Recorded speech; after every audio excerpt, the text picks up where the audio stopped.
అందరికీ నమస్కారం. ఈ రోజు కథను రచించిన వారు రాజలక్ష్మి గారు. అవును, నిజమే చెప్తున్నా. ఎన్నిసార్లు చెప్పాను నీకు? బెడ్ మీద ఉన్నప్పుడు ఏదో ఒకటి వాగి మూడ్ పాడు చెయ్యకు అని. అసలు ఎన్నిసార్లు ఇలా చేశావు? ఇంకా ఏం తెలుసురా నీకు నా గురించి చెప్పు. ఇందాక బెడ్‌పై అన్నావుగా? చెప్పు అంది సుమ. అంటే నీకు నేనంటే చాలా ఇష్టం కదా! నేను పక్కన ఉంటే ఎక్కువసేపు నాకు దూరంగా ఉండలేవు కదా! దాని గురించి అన్నాను. అంతే అన్నాడు హర్ష. సరే, నాకు నిద్ర వస్తుంది. నువ్వెళ్ళి బెడ్‌రూమ్‌లో పడుకో. నేనిక్కడే హాల్‌లో పడుకుంటాను. హర్షకి అటువైపు తిరిగి అంది సుమ. సుమ వెనుక నుండి కౌగిలించుకున్నాడు హర్ష. సుమ, నువ్వు నా లైఫ్. నా మాటలింతే. నా అలవాట్లు ముందు నుండి ఉన్నాయి కదా! అవి మార్చుకోవడానికి నాకు టైం కావాలి. నాకు నీకు నచ్చినట్టు ఉండాలనిపిస్తుంది. నువ్వేమో చాలా సెన్సిటివ్. చిన్న మాటకే హర్ట్ అవుతావు. నాకు తెలిసినా కూడా ఏదోటి వాగి నిన్ను హర్ట్ చేస్తున్నా. నన్ను క్షమించు. నీ అత్త, అదే మా అమ్మ చనిపోయి సంవత్సరం అయింది కదా! చనిపోయిన రోజు బాధపడ్డాను. ఇంకెప్పుడు అమ్మ నాకు గుర్తుకు రాలేదు. అంత బాగా చూసుకుంటావు నువ్వు నన్ను. నువ్వు దూరమైతే నేను ఒంటరిగా మిగిలిపోతానే. ఆల్రెడీ ఒకతి వెళ్ళిపోయింది. దేవుడెలాగో నిన్ను నాకిచ్చాడు. నిన్ను దూరం చేసుకోను. నువ్వు నాకు దూరం అవుతావనే ఆలోచన కూడా నేను భరించలేను. అందుకేగా ఢిల్లీ నుంచి వచ్చేశాను. నాకెవరున్నారే? నువ్వు నాన్నేగా అన్నాడు హర్ష. అతని మాటల్లో నిజాయితీ కనిపించింది సుమకి. సుమ హర్ష వైపు తిరిగింది. హర్ష కళ్ళలో నీళ్లు. అయ్యో, ఏడవకు బుజ్జి, సారీ అంటూ హర్ష చేతులు పట్టుకుని అంది సుమ. సుమని ఎత్తుకుని బెడ్రూంలోకి తీసుకువెళ్ళాడు హర్ష. బెడ్ పై పడుకోబెట్టాడు. సుమ కాళ్ళను పట్టుకుని పట్టుతూ, నా మీద అంత కోపం వద్దే, తల్లి లేని బిడ్డను కదా అన్నాడు సుమ వైపు చూస్తూ. సుమకి చాలా జాలేసింది. వెంటనే లేచి రెండు చేతులతో హర్ష చేతిని పట్టుకొని అతని భుజం పైన వాలిపోయింది. నువ్వు ఇటు సైడ్ దగ్గరగా జాబ్ ట్రై చెయ్యి. ఢిల్లీ చాలా దూరం అయిపోయింది. నెలకి ఒకసారి కూడా కలవలేకపోతున్నాం అంది. సుమ, చూస్తున్నా. నాకు మాత్రం నీకు దూరంగా ఉండడం ఇష్టమా? నాకు కష్టమే కదా అన్నాడు సుమని ఇంకా దగ్గరగా గుండెలకి హత్తుకుంటూ. ఏమిటో ఈ రోజులో ఏమి జాబ్లో, భార్య ఒక దగ్గర భర్త ఒక దగ్గర, అయినా ఇలా ఎంతమంది మాలా ఉన్నారో అనుకుంది సుమ. అవును, ఎన్ని రోజులు సెలవు తీసుకున్నావు అని అడిగింది సుమ. రేపు వెళ్ళాలి అన్నాడు హర్ష. ఇంకో 2 రోజులు ఉండొచ్చు కదా గోముగా అడిగింది సుమ. వెళ్ళాలి బుజ్జి.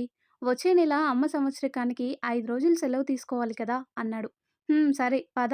ఆకలి అన్నావు కదా, ఏదైనా చేసి పెడతాను. చెయ్యి పట్టుకొని అంది సుమ. ఆ ఆకలి సరే, ముందు ఇంకో ఆకలి సంగతి చూడు అన్నాడు కొంటెగా చూస్తూ. ఒక్కసారిగా సిగ్గేసి తల దించుకుంది సుమ. బాబోయ్, ఇదంతా సిగ్గే? ఇంకో 10 నిమిషాలకి సిగ్గు ఎటుపోతుందో అన్నాడు నవ్వుతూ. ఇంకాపేయ్. నీకెన్నిసార్లు చెప్పాలి అలా బోల్డ్‌గా మాట్లాడొద్దని? నాకిబ్బందిగా ఉంటుంది అంది సుమ. హేయ్, బోల్డ్‌గా మాట్లాడకూడదు. సైలెంట్‌గా బోల్డ్ పనులు చేయొచ్చా అన్నాడు హర్ష. నువ్వింకా మాట్లాడుతూనే ఉంటావు అంటూ, మరేమో నీకో విషయం చెప్పాలి. 2 రోజుల నుండి నాకసలు హెల్త్ బాలేదు. అదో రకంగా హర్షని చూస్తూ అంది సుమ. హర్ష సుమ కళ్ళలోకి చూస్తూ, అయితే మెడిసిన్ ఇస్తా అంటూ సుమని కిస్ చేయడం స్టార్ట్ చేశాడు హర్ష. పాదం దగ్గర నుండి నుదిటి వరకు వరుసగా కిస్ చేస్తూ వచ్చాడు. నెక్స్ట్ పెదవులను అందుకుని కిస్ చేస్తున్నాడు. ఇష్టమైన వాళ్ళతో అన్నీ బాగుంటాయి. స్పర్శ, ముద్దు, రొమాన్స్ అన్నీ బాగుంటాయి. ఆ అందమైన రాత్రి హర్ష రాకతో ఇంకా అందంగా తయారైంది. హర్ష కౌగిలిలో ఒరిగి నలిగి ఒదిగిపోయింది సుమ. ప్రేమలో ఆఖరి మెట్టే శృంగారమని సుమకి అనిపిస్తుంది. నిజమే కదా! కొంచెం ప్రేమ ఉంటే నోటితో చెప్తాం. ఇంకా ఎక్కువ ప్రేమ ఉంటే టచ్‌తో చెప్తాం. అంతులేని ప్రేమ ఉంటే ఎలా చెప్పాలి? ఇలా మనల్ని మనం అర్పిస్తూ చెప్తాము. రస సామ్రాజ్య యుద్ధం ముగిసింది. ఇద్దరూ అలసిపోయారు. సుమ హర్ష గుండెలపై తల పెట్టుకొని నడుం చుట్టూ చెయ్యి వేసి పడుకుంది. నాకొక డౌట్ అడగనా అంది సుమ. అడగవే అన్నాడు హర్ష. అక్కడ అదే ఢిల్లీలో ఎవరితో ఏమీ చేయలేదు కదా అంది సుమ. లేదమ్మా, అదేం లేదు. నువ్వు ఏ డౌట్స్ పెట్టుకోకు సరేనా? పడుకో, చాలా లేటయింది. అప్పుడే పడుకోవాలా? కొంచెం సేపు మాట్లాడు అంది సుమ. రేపు మాట్లాడుకుందాం. చాలా దూరం జర్నీ చేశాను కదా, అలసిపోయాను. పడుకో. కళ్ళు మూసుకొనే అన్నాడు హర్ష. హర్ష నిద్రపోయాడు. సుమకి నిద్ర రాలేదు. హర్షనే చూస్తూ పడుకుంది. గడ్డంపై మెల్లిగా కిస్ చేసింది. ఎప్పుడూ సుమ ఇంతే హర్షకి ముద్దులు పెడుతూ లిప్స్‌తో కళ్ళతో ఆడుకుంటూ ఉంటుంది హర్ష నిద్రపోతుంటే. హర్షతో ఉండే టైం చాలా విలువైందనిపిస్తుంది సుమకి. కాబట్టి ఆ టైం వేస్ట్ చేయకూడదు అనుకుంటుంది. అది కూడా హర్ష ఢిల్లీకి వెళ్ళాక టైం ఇంకా తక్కువే ఉంటోంది సుమకి. నిజంగానే మా ఆయన అంటే నాకు పిచ్చి. ఎంత పిచ్చి అంటే తనుంటే చాలు. నాకు టీవీ, ఇంకా ఏ ఎంటర్‌టైన్‌మెంట్ అవసరం లేదు. అసలు తనతో ఉంటే టైం తెలీదు. టైం అప్పుడే అయిపోయిందా అని బాధేస్తుంది. ఇది ఇష్టమో, ప్రేమో, మోజో తెలియదు. టోటల్‌గా హర్ష అంటే ఇష్టం. చాలా చాలా ఇష్టం అంతే. మొబైల్ రింగ్ అయింది. పని మనిషి అయ్యుంటుంది అనుకుంటూ మొబైల్ లిఫ్ట్ చేసింది సుమ. పని మనిషి డోర్ బయట ఉన్నానమ్మా అంది. ఈరోజు నేను చేసుకుంటానులే. నువ్వు రేపు ఉదయం రా అని చెప్పి కాల్ కట్ చేసింది సుమ. టైం చూసింది. 6 అయింది. హర్ష తల నిమురుతూ నుదుటిపై కిస్ చేసింది. సుమ అమాంతం తన పైకి లాక్కున్నాడు. ఒక్క ఉదుటున హర్ష పైన పడింది సుమ. ఓయ్ లేచే ఉన్నావా అంది సుమ. హర్ష కామ్గా సుమ మెడ చుట్టూ చెయ్యి వేసి పెదవులపై ముద్దులు పెట్టడం స్టార్ట్ చేశాడు. ఇంకో చెయ్యి సుమ బాడీ అంతా తడుముతోంది. మా ఆయన గారికి ఎర్లీ మార్నింగ్ రొమాన్స్ చాలా ఇష్టం. అసలు రొమాన్స్కి టైం పెట్టిన వాళ్ళు ఎవరో. ఇష్టమైన వాళ్ళు పక్కన ఉంటే మూడ్ ఆటోమేటిక్గా వస్తుంది. ఇంకా టైం ఉంటే ఎప్పుడైనా చేసుకోవచ్చు అంతే కదా. అసలు రొమాన్స్ గురించి వర్ణించి మాటల్లో చెప్పాలంటే చాలా కష్టం. కొంతవరకే చెప్పగలుగుతాము. కరెక్ట్గా ఎక్స్ప్రెస్ చేయడానికి నా దగ్గరైతే మాటలు లేవు. సరస సల్లాపాలలో చాలా సమయం పట్టింది. ఇద్దరూ అలసి మళ్ళీ నిద్రలోకి జారుకున్నారు. కొంచెం సేపటికి లేచి సుమ వంట చేసి హర్షను లేపింది. హర్ష ఫ్రెష్ అయి వచ్చేలోపు తను కూడా పూజ చేసింది. ఎల్లో కలర్ శారీలో ముద్దబంతి పువ్వులా ఉంది సుమ. హర్ష డైనింగ్ టేబుల్ దగ్గరికి వచ్చాడు. సుమ వడ్డించింది. ఈరోజు షాప్ తీయవా తింటూ అడిగాడు హర్ష. ఈరోజు ₹1,00,00,000 ఇస్తానన్నా నేను బోటిక్ తీయను అంది సుమ. ఇది వెడ్డింగ్ సీజన్ కదా, బిజినెస్ టైం. ఈ టైంలో షాప్ తీయకపోతే అంటూ ఏదో అనబోయాడు. ప్లీజ్ అండి, మీరు వెళ్ళే వరకు మీతోనే ఉంటాను. ఆల్రెడీ వర్కర్స్కి రావద్దని చెప్పాను. డబ్బులు మళ్ళీ సంపాదించుకోవచ్చు. నీతో ఉండే టైంని కొనలేను కదా అంది హర్ష వైపు చూస్తూ. నువ్వు మొండిదానివే అన్నాడు హర్ష. నీ నుండే నేర్చుకున్నా. 2 సంవత్సరాల సహవాసం కదా అంది సుమ నవ్వుతూ హర్ష వైపు చూస్తూ. నువ్వు తినవా సుమ వైపు చూస్తూ అడిగాడు హర్ష. నువ్వు తిను, నేను తర్వాత తింటాను అంది సుమ. తర్వాత ఏంటి తినురా పిలిచి నోట్లో పెట్టాడు హర్ష. ఈరోజు కర్రీస్ బాగా చేశావు. పప్పు బెండకాయ ఫ్రై రెండూ బాగున్నాయి మెచ్చుకోలుగా అన్నాడు హర్ష. మామయ్య కంటే బాగా చేశానా అంది సుమ. అంత లేదు, మా నాన్న బాగా చేస్తాడు. ఆయనంత కాకపోయినా పర్లేదు అన్నాడు హర్ష. అవునా, థ్యాంక్ యూ అంది సుమ. అవును, మామయ్య దగ్గరికి వెళ్దామా? లేదమ్మా, ఇప్పుడు టైం లేదులే, నెక్స్ట్ మంత్ వస్తాను కదా, అప్పుడు వెళ్దాం అన్నాడు హర్ష. టీవీలో న్యూస్ పెట్టింది సుమ. సోఫాలో కూర్చుని న్యూస్ చూస్తున్నాడు హర్ష. సుమ వచ్చి హర్ష ఒడిలో కూర్చుంది. హర్ష 2 చేతులు తన నడుముని పట్టుకునేలా పెట్టుకుంది. వెనక్కి వాలి హర్ష భుజంపై పడుకుంది. ఇప్పుడు ఇది అవసరమా? ఆల్రెడీ పైన కూర్చొని ఉన్నావు, సరిపోలేదా అని పెద్దగా అరుస్తూ చేతులు ఒడుపుగా లాక్కున్నాడు వెనక్కి. ఒక్క నిమిషం సుమకి ఏమీ అర్థం కాలేదు. అర్థం అవగానే కళ్ళల్లో నుండి నీళ్లు జలపాతంలా బయటికి వచ్చాయి. వెంటనే హర్షపై నుండి లేవబోయింది సుమ. వెంటనే ఆపాడు హర్ష. ఇప్పుడెందుకు లేస్తున్నావు, కూర్చో. వెంటనే రియాక్ట్ అవ్వద్దని ఎన్నిసార్లు చెప్పాలి అన్నాడు హర్ష. ఎంత లేద్దామని లేవబోయినా హర్ష ఆపాడు. అతని బలం ముందు సుమ ఓడిపోయింది. కానీ ఏడుస్తోంది. ఏడవకే, ఇప్పుడు నేనేమన్నానని ప్రతి దానికి ఏడుస్తావు కళ్ళ నీళ్లు తుడుస్తూ అన్నాడు హర్ష. సుమ ఏమీ మాట్లాడలేదు. ఇలాంటి ఏడుపులు తనకి మామూలే. కొంచెం సేపటికి వదలు, తలనొప్పిగా ఉంది అంది సుమ. సుమ బెడ్రూంలోకి వెళ్ళి తలకి బామ్ పూస్తూ ఏదో ఆలోచిస్తోంది. అంతలో హర్ష బెడ్రూంలోకి వచ్చాడు. సుమ ఫేస్లో ఫీలింగ్స్ చిన్న పిల్లలు కూడా కనిపెట్టవచ్చు. ఇప్పుడు సుమ మనసులో ఏముందో హర్షకి తెలుసు. అందుకే అలర్ట్ అయి వచ్చాడు. సుమ బాగా తలనొప్పిగా ఉందా, నొక్కనా మెల్లిగా అడిగాడు హర్ష. సుమ అటువైపు తిరిగి పడుకుంది. సుమ, నన్ను విసిగించకు. చిన్న విషయాలకు ఎందుకు అలుగుతావు? నాకు ఈ అలకలు ఏడుపులు చిరాకని నీకెన్నిసార్లు చెప్పాలి అన్నాడు విసుగ్గా. బాగుంది. నువ్వే తిడతావు, నువ్వే విసుక్కుంటావు. నేను ఎన్ని రోజులు ఇలా ఏడవాలి? ఏం తప్పు చేస్తే ఏడవాలి? అవును, తప్పు చేశాను. నీ గురించి పూర్తిగా తెలుసుకోకుండా నిన్నిష్టపడ్డాను. నిన్ను పెళ్లి చేసుకున్నాను. అందుకే ఈ శిక్ష నాకు. నేనొక ఇండిపెండెంట్ ఉమెన్. నువ్వు ఏడుపంటే చిరాకు అంటున్నావే. అసలు నేను ఏడవని తెలుసా? నేను చాలా స్ట్రాంగ్‌గా ఉంటాను. బికాజ్ ఆఫ్ యూ ఓన్లీ నేను ఏడుస్తున్నా. అసలు నేనంటే ఇష్టం లేకుండా నన్ను పెళ్ళెందుకు చేసుకున్నావు? నా లైఫ్‌లోకి ఎందుకు వచ్చావు? నేను రమ్మన్నానా? నేను ప్రపోజ్ చేశానా నీకు? నీతో ఉన్నప్పుడు రోజుకి ఎన్నిసార్లు ఏడిపిస్తావు? కనీసం జాలి కూడా లేదా నా మీద? I hate you. వెళ్ళిపో. శాశ్వతంగా నా ఇంట్లో నుండి, నా జీవితంలో నుండి ఏడుస్తూనే అంది సుమ. సుమ, ఏదో విసుగులో అన్నానే. నా జాబ్ గురించి నీకు కొంచెం టెన్షన్‌లో ఉన్నాను. సారీ. ప్లీజ్, నాది తప్పు చెప్తున్నా కదా అన్నాడు హర్ష. సుమ ఏడుపు ఎలా ఆపాలో తెలియక కిస్ చేయబోయాడు హర్ష. ఛీ, ఎలా కనిపిస్తున్నా నీకు?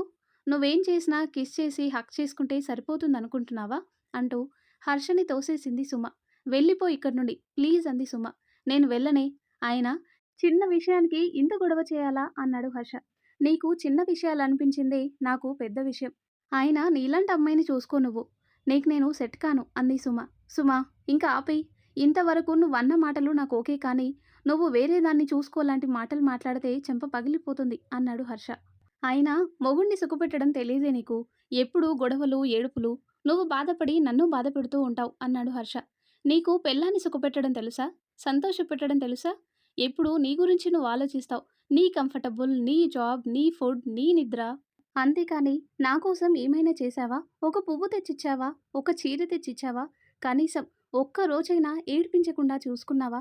ఈ 2 సంవత్సరాలలో నేను ఇలాగే ఉంటాను, మారను అంటావు. నేను నిన్ను పెళ్లి చేసుకున్నాను. ఇష్టపడ్డాను కాబట్టి నువ్వేం చేసినా సర్దుకొని పోతున్నా. నాకు నచ్చినట్లు నువ్వు మారవు. మారుతానని చెప్తావు అంతే అంది సుమ. ఇందుకే నేను పెళ్లి చేసుకోకూడదు అనుకున్నా. పెళ్ళైతే ఇలాగే గొడవలు, గోలలు ఉంటాయి అసహనంగా అన్నాడు హర్ష. నందు నువ్వు చాలాసార్లు గొడవలు పడ్డామని, భయంకరంగా కొట్టుకున్నారని చెప్పావు కదా అంది సుమ. అవును. అందుకే దాన్ని వదిలేశాను అన్నాడు హర్ష. అదే నిజమైతే 3 నెలలు పిచ్చోడిలా ఎందుకు తిరిగావు? అంటే నువ్వు చెప్పింది అబద్ధమా అంది సుమ. సుమ, ఎప్పుడు గొడవని పెద్దది చేయడానికి చూస్తావు నువ్వు. ఇంకా ఆపేయ్ అన్నాడు హర్ష. మొదలుపెట్టేది నువ్వే కదా అంది సుమ. సరే, నేను మెసేజ్ పెట్టాను ఆఫీస్ వాళ్ళకి హెల్త్ బాలేదు, 2 డేస్ తర్వాత వస్తాను అని. కాబట్టి ఇంకో రోజు అంటే రేపు కూడా ఉంటాను అన్నాడు హర్ష. సుమ ముఖంలో ఏ ఫీలింగ్ లేదు. అయితే ఈ 2 రోజులు నిద్రపో. నీకు నిద్ర అంటే ఇష్టం కదా, నేను షాప్కి వెళ్తాను, నాకు వర్క్ ఉంది అంది సుమ. నేను వెళ్ళనివ్వను, ఇంట్లోనే ఉండు అన్నాడు హర్ష. ఎందుకు, నన్ను ఏడ్పించడానికా? అబ్బా అంటూ సుమ కాళ్ళు పట్టుకొని ప్లీజ్ బుజ్జి, ఇంకా ఆపేయ్ అన్నాడు హర్ష. ఇలా చేయడం ఎందుకో, కాళ్ళు పట్టుకోవడం ఎందుకో నాకు అర్థం కాదు. నోరు జాగ్రత్త పెట్టుకోవచ్చు కదా అనుకుంది సుమ. అయినా మా ఆడవాళ్ళకి జాలెక్కువ. అది కూడా భర్తల మీద ఇంకా ఎక్కువ ఉంటుంది. సుమకి హర్షని చూస్తే జాలేసింది. ఈగో పక్కన పెడితే ఈ చిట్కా అందరి భర్తలకి భార్యలని ప్రసన్నం చేసుకోవడానికి భలేగా పనిచేస్తుంది. సర్లే, ఇంకా కాళ్ళు వదులు అంది సుమ. కోపం తగ్గిందా అన్నాడు హర్ష. తగ్గించుకోవాలి మరి, అవతలి వ్యక్తి కావాలి అనుకున్నప్పుడు. నువ్వు నా బంగారు తల్లివే, thank you for being my life అన్నాడు తన 2 చేతులతో సుమ ముఖాన్ని చేతిలోకి తీసుకుంటూ. మాల్కి వెళ్దామా? నీకు బట్టలు తీసుకుందాం అంది సుమ. హా వెళ్దాం, బట్ ఈవినింగ్ వెళ్దాం, ఇప్పుడు పడుకుందాం అన్నాడు హర్ష. నిద్రమొహం, ఎప్పుడూ నిద్రే. నా దగ్గరకొచ్చినప్పుడు ఇంకా ఎక్కువ నిద్రపోతాడు. అదేంటంటే బాడీ అలసిపోతుంది, నీకేం తెలుసు అంటాడు. నిద్ర తర్వాత కొంచెం సేపు మాట్లాడు అంది సుమ. ఏం మాట్లాడాలి అన్నాడు సిగరెట్ వెలిగిస్తూ. సిగరెట్లు ఎక్కువగా తాగుతున్నావా? అవి పూర్తిగా మానేయ్ ప్లీజ్ అంది సుమ. మానేస్తానే, నేను అదే అనుకుంటున్నా అన్నాడు హర్ష. 2 ఇయర్స్ నుండి ఇదే చెప్తున్నావు. అసలు అబద్ధం అంత ఈజీగా ఎలా చెప్తావురా నువ్వు అని అడిగింది సుమ. హర్ష నవ్వుతూ, నిన్ను బాధ పెట్టకూడదని నేను నువ్వేమి అడిగినా ఒప్పుకుంటాను. కానీ నాకిష్టమైనవి వదులుకోలేక నీకు తెలియకుండా తాగుతాను. ఈరోజు మర్చిపోయి నీ ముందే తాగి దొరికిపోయాను. అయినా నువ్వు నన్ను పూర్తిగా చదివేశావే, ఇంక నిన్ను ఏదీ నమ్మించలేను అన్నాడు హర్ష. అవును, ఏదో అడగాలన్నావు అన్నాడు హర్ష. నందు నీకు ఎలా పరిచయం? ముందు నుండి చెప్పు. అప్పట్లో ఏదో లైట్‌గా చెప్పావు కానీ నాకు సరిగా గుర్తులేదు అంది సుమ. ఇప్పుడు నందు గురించి ఎందుకు? నువ్వు బాధపడతావు, ఏడుస్తావు, వద్దు. మన పెళ్ళైన కొత్తలో మా ఇంటికి తీసుకెళ్ళినప్పుడు నందు గురించి మాట్లాడితే నువ్వు చాలా ఏడ్చావు. అప్పటి నుండి నందు గురించి నీ దగ్గర మాట్లాడకూడదు అనుకున్నా అన్నాడు హర్ష. 2 ఇయర్స్ ముందుకు వెళ్ళిపోయింది సుమ. పరిచయం అయిన రోజు నుండే ఎప్పుడు మీట్ అయినా నందు గురించి ఎక్కువ మాట్లాడేవాడు హర్ష. సుమ కామ్గా వినేది. మనకి నచ్చిన వాళ్ళ గురించి, అదే లవ్ చేసిన వాళ్ళ గురించి మాట్లాడుతుంటే చాలా హ్యాపీగా ఫీల్ అవుతాము. హర్ష ఫేస్లో ఆ సంతోషం చూడటం కోసం ఎప్పుడూ నందు గురించి మాట్లాడితే సుమ వింటూ ఉండేది. నందు ఇలా ఉంటుంది, ఇలా నవ్వుతుంది, ఇలా మాట్లాడుతుంది అంటూ చెప్పేవాడు హర్ష. ఇంకా పెళ్లి చేసుకున్న తర్వాత ఫస్ట్ నైట్ రోజు కూడా బెడ్ మీద నందు, హర్ష ఎలా ఉన్నారో చెప్పాడు. అప్పుడు కూడా సుమకి బాధగా అనిపించినా ఏమీ మాట్లాడలేదు. హర్షకి నందు దూరంగా ఉన్నా తన జ్ఞాపకాల్లో ఎప్పుడూ దగ్గరగానే ఉంది అనుకుంది. వీడిని మార్చుకోవాలి, మారతాడులే అనుకుంది సుమ. హర్ష వాళ్ళ ఊరిలో ఏదో గుడిలో జాతర అని సుమని రమ్మన్నారు. హర్ష వాళ్ళ అమ్మ నాన్న ఇద్దరూ వెళ్లారు. తర్వాత మామయ్య హర్ష వాళ్ళ అమ్మని చెకప్ కోసం హాస్పిటల్కి తీసుకెళ్లాడు. హర్ష, సుమ ఇద్దరే ఉన్నారు ఇంట్లో. 30 ఇయర్స్ ముందు కట్టిన ఇల్లు అనుకుంటా, అయినా స్ట్రాంగ్గానే ఉంది. మధ్యాహ్నం భోజనం తర్వాత ఇద్దరూ మూవీ చూస్తున్నారు. కొత్తగా పెళ్ళైన హర్ష చాలా నార్మల్గా ఉన్నాడు. కొత్తగా పెళ్ళైన వాళ్ళ బిహేవ్ చేయట్లేదు. ఎక్కువగా దగ్గరికి తీసుకోవడం, కిస్ చేయడం ఏదీ లేవు. తింటాడు, టీవీ చూస్తాడు, పడుకుంటాడు. ఇద్దరు కలిసి పడుకుంటారు. నైట్ పడుకున్నప్పుడు మాత్రమే రొమాన్స్ ఉంటుంది. వెంటనే నిద్రపోతాడు. నిద్రపోతే హర్షకి కొంచెం దగ్గరగా పడుకున్న సుమని దూరంగా చేతులతో తోస్తున్నాడు. ఏడుపు వస్తుంది సుమకి. ఏడ్చేసింది కూడా చాలాసార్లు. ఇదేంటి వీడు ఇలా బిహేవ్ చేస్తున్నాడు? ఇంకా నా లైఫ్ అంతా ఇంతేనా? కొత్తగా నేను తన లైఫ్‌లోకి వచ్చాను. నన్ను అపురూపంగా చూసుకోకపోయినా పర్వాలేదు. కానీ నేనొకదాన్ని ఉన్నాననే స్పృహ కూడా లేదు వీడికి. నేను తన పక్కన లేకపోతే ఎలా ఉంటాడో అలాగే ఉంటున్నాడు. తిన్నాడు, టీవీ చూస్తున్నాడు. సుమకి చాలా అసహనంగా ఉంది. మామయ్య, అత్తయ్య ఉన్నప్పుడు తప్పదు. ఇలాగే దూరంగా ఉండాలి. హర్ష ఒక మంచం మీద, తను ఒక మంచం మీద పడుకోవాలి. బికాజ్ అదే బెడ్‌రూమ్, అదే హాల్. అందరం ఒకే దగ్గర ఉంటాం కాబట్టి. కానీ వాళ్ళు లేకపోయినా వాళ్ళు ఉంటే ఎలా ఉన్నాడో ఇప్పుడు అలానే ఉన్నాడు. సుమకి హర్ష దగ్గరికి వెళ్ళాలన్న బిడియంగా ఉంది. ఈ టైంలో మగవాళ్ళే కొంచెం చొరవ తీసుకొని దగ్గరగా ఉండాలి. నాకు ఇంట్లో టీవీ లేదా? ఇక్కడికి మూవీ చూడ్డానికి వచ్చానులాగుంది. ఛీ! అనుకుంటూ హర్ష నేను వెళ్తున్నా. నువ్విక్కడే ఉండి పనులన్నీ చూసుకొని రా. బ్యాగ్ తీసుకొని హర్ష దగ్గరికి వచ్చి చెప్పింది సుమ. ఎక్కడికి వెళ్ళేది? అని అడిగాడు హర్ష. ఇంటికే వెళ్తున్నా. తల వంచుకొని మాట్లాడుతుంది సుమ. సరే వస్తాను అని చకచకా కదిలింది సుమ. వెంటనే లేచి ఒడుపుగా సుమ జడ పట్టుకున్నాడు హర్ష. ఇంకొక అడుగు వేస్తే సుమ బయటికి వెళ్ళి ఉండేది. అబ్బా వదులు, నొప్పిగా ఉంది అంది సుమ. ఇప్పుడెందుకు వెళ్తున్నావు? ఏమైంది? అని అడిగాడు హర్ష. ఏం లేదులే. టీవీ అక్కడ కూడా ఉందిగా, ఇంకా పెద్ద టీవీయే ఉంది. నేను అక్కడ చూసుకుంటాను. వెళ్ళనివ్వు అంది సుమ. సుమని లోపలికి లాగి గడిపెట్టి కూర్చో అన్నాడు హర్ష. లేదు నేను వెళ్ళాలి. తల వంచుకొని మాట్లాడుతుంది సుమ.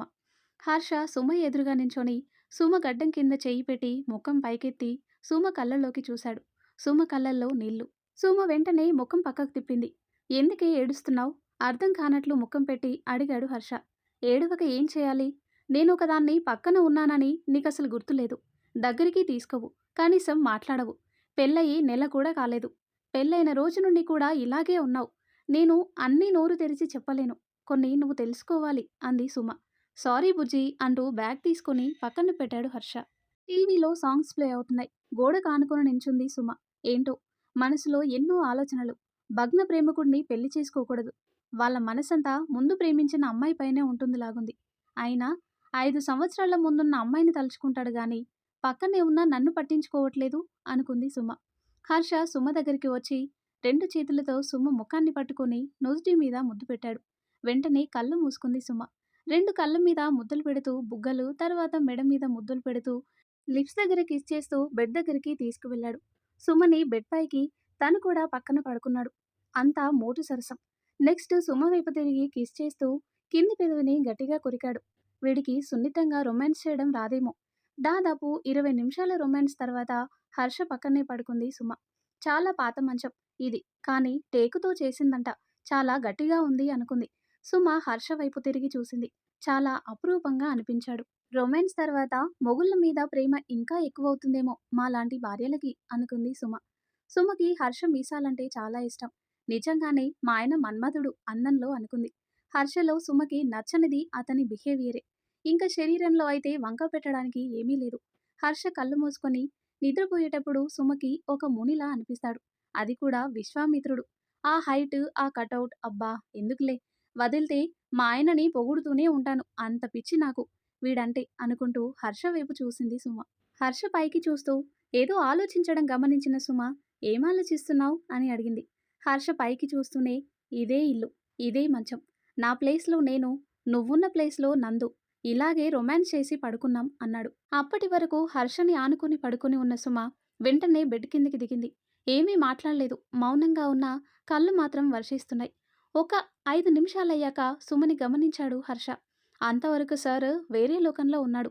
ఏమైంది సుమా అన్నాడు హర్ష. నాకు పనుంది, నేను వెళ్ళాలి, ప్లీజ్ నన్ను ఆపకు అంది సుమ. ఏడుపుని చాలా కంట్రోల్ చేసుకోలేకపోతుంది. ఎక్కడికైనా వెళ్ళి పెద్దగా ఏడవాలని ఉంది. బ్యాగ్ తీసుకుని వెళ్ళబోయేసరికి హర్ష ఆపాడు. హర్ష ప్లీజ్ వెళ్ళనివ్వు. ఇంకా ఒక్క క్షణం కూడా ఇక్కడ ఉండలేను. నీతో కూడా ఉండలేను అంది సుమ. సుమ ఏంటి ఇప్పుడు? ఏమైంది అన్నాడు ఏమీ తెలియనట్లు. సుమకి మాట్లాడాలని లేదు. సుమ డోర్ వైపు వెళ్ళబోయింది. అక్కడ ఒక్క క్షణం కూడా ఉండాలనిపించలేదు సుమకి. వెళ్ళనివ్వకుండా సుమ భుజాలు పట్టుకొని ఆపాడు హర్ష. వదులు, నన్ను ముట్టుకోకు, నాకు దూరంగా వెళ్ళు అంది సుమ. ఆ తర్వాత ఏం జరిగిందో, హర్ష మాట్లాడే మాటల వల్ల సుమ ఎలాంటి నిర్ణయం తీసుకుందో, ఎంతో ఇంట్రెస్టింగ్గా ఉండే ఈ స్టోరీ నెక్స్ట్ పార్ట్స్ కోసం మన ఛానల్ని తప్పకుండా సబ్స్క్రైబ్ చేయండి. ఈ స్టోరీ మీకు నచ్చితే తప్పకుండా లైక్ చేయండి. ఇలాంటి మరిన్ని ఇంట్రెస్టింగ్ స్టోరీస్ కోసం మన ఛానల్ని సబ్స్క్రైబ్ చేసి కామెంట్ చేయండి. Thanks for watching.